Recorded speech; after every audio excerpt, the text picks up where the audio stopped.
We have been getting requests since years to make this delicious dish, but finally we found time to make this wonderful recipe. Hey folks, welcome back to Count and Cook. This is Satvik Sridhar Suvarna, and this is one of those dishes that reminds me of my college days in Manipal. Without any further ado, let's begin the cooking. In the first step, heat up a wok like this, and when the wok heats up, here goes approximately 20 ml of sunflower oil.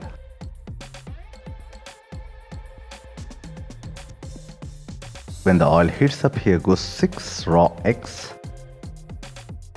A little bit of salt goes in.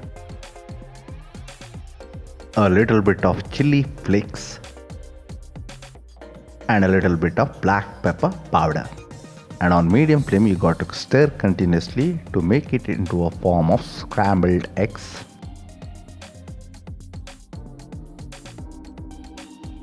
The idea is not to make burji out of these eggs, but we need bigger chunks of eggs so as to deceive people into believing that these are chunks of chicken pieces.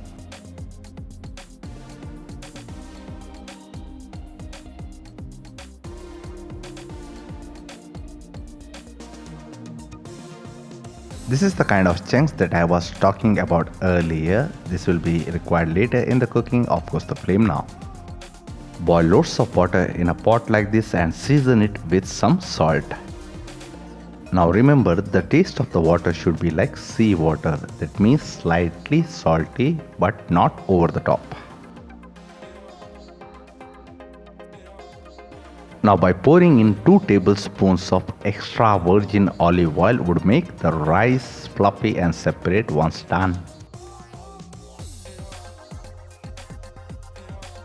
Pouring in a tablespoon of vinegar would also ensure the rice remains nice and separate, and give it a mix.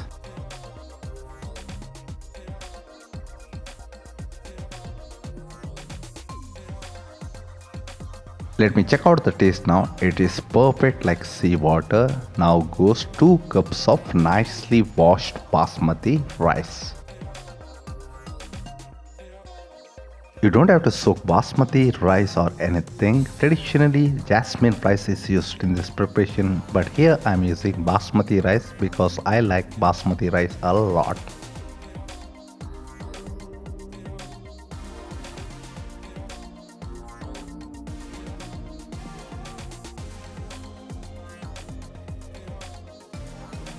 The idea is to cook the rice completely, but it has to remain separate like this. Never overcook the rice because it would ruin your preparation. Of course, the flame now.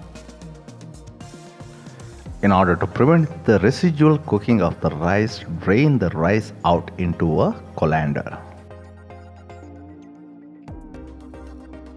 Now check out the quality of the rice. It is well cooked yet separate. Heat approximately 40 ml of sunflower oil in another wok.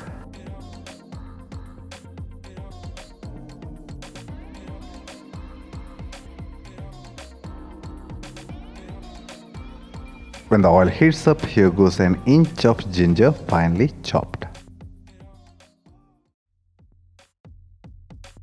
2 bulbs of garlic finely chopped goes in now and saute for a while. Bulb portion of 2 bunches of spring onions finely chopped goes in now and continue sauteing.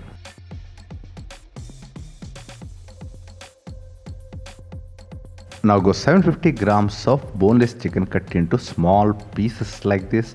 Normally for the amount that we are cooking today in restaurants, they hardly add 250 grams, but adding this much amount would make the dish very tasty. By adding in 2 level teaspoons of salt, 2 tablespoons of chili flakes, a teaspoon of black pepper powder, mix well.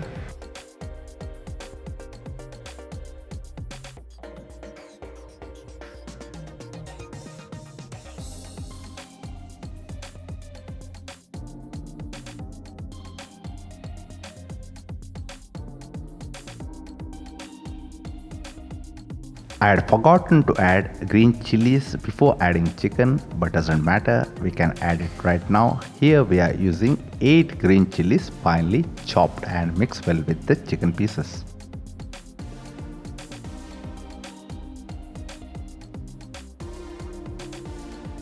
Till the time I'm stirring and cooking the chicken, do us a small favor. If you like the video, please give this video a like and also share it with your friends.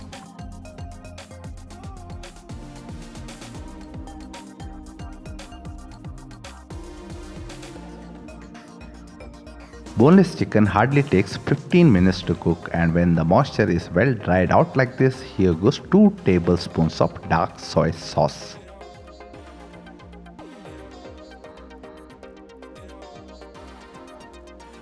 2 tablespoons of vinegar for the tartness.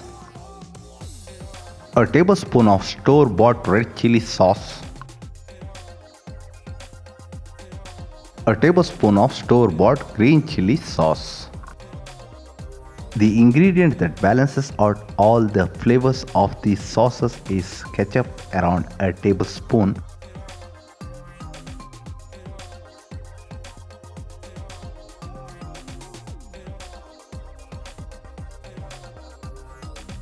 Now it's time to introduce the cooked and drained basmati rice entirely.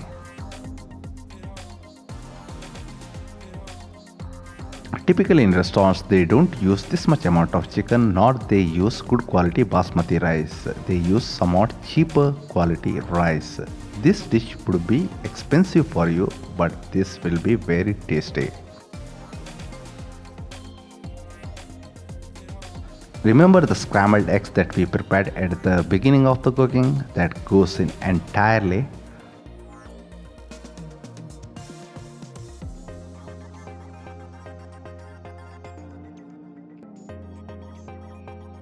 The leafy portion of 2 bunches of spring onions goes in now entirely. Typically they don't use cilantro in this preparation, but I have seen it being used in street food. It is totally your choice. You can add quarter bunch finely chopped if you desire so.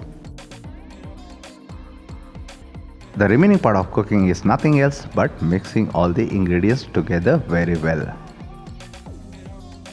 Typically in this preparation in the restaurants, you would get the taste of MSG, commonly known by its trade name Ajinomoto.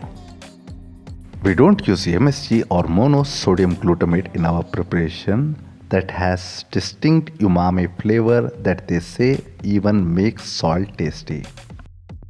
Once mixed well, nothing else man, of course the flame now.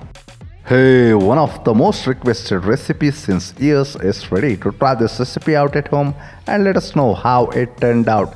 For more such interesting recipes like this, please stay tuned. Until then, ciao, goodbye, take care.